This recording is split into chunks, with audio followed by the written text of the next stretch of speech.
Mr. Speaker, once again, we find ourselves staring down a deadline to fund the government. Deadline after deadline after deadline. And once again, we expect to see our colleagues across the aisle use this as an opportunity to put partisanship over people. And like so many Americans watching from home, I must ask, why does this keep happening? Why does this keep happening?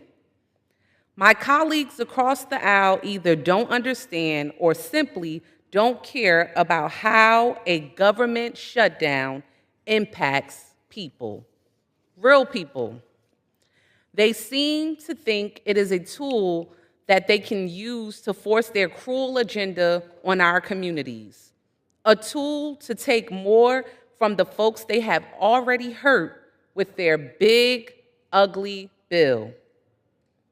During recess, I conducted a roundtable with school leaders from 18 cities in my district, and they talked about the challenges students will face with cuts to SNAP benefits and the school lunch program, how students will not be able to show up to school ready to learn, how it would impact their learning experience, their school environment. I spoke to families who told me they didn't know how they would be able to afford health care once their Medicaid is cut, once the effective date kicks in. We talked to many constituents about how they would be able to afford to put food on their table once SNAP benefit cuts kick in. The people deserve a government that works, a government that works for the people, one that's stable, functional, and focused on solving real problems, not constantly heading toward a shutdown, not a government engaged in constant cruelty, constant chaos, constant confusion. Once again, the American people deserve a government that works for them. That means investing in what matters. Public safety. How about education, transportation, healthcare, and the services that families and communities rely on the most? Those are the programs we should be investing in, not cutting. We need more investments in these programs. So, we must and will oppose attempts to slash those services.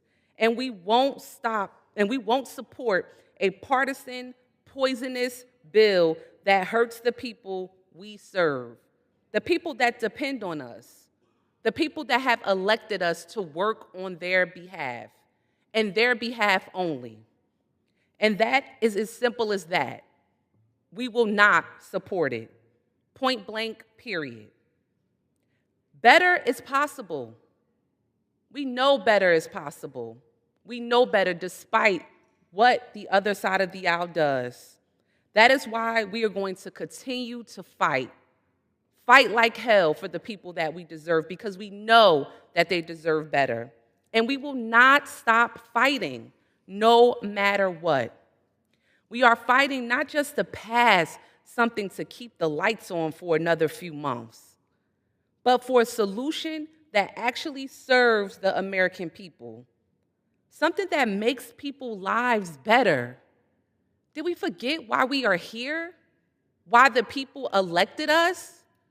They elected us to make their lives better, not to hurt them or make their lives worse. That's not our job.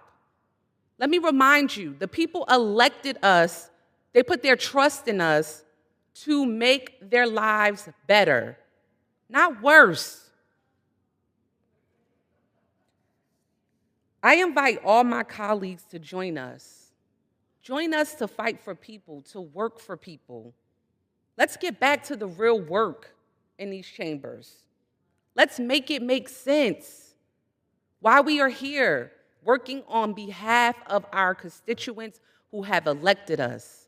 Let's get back to the people's business.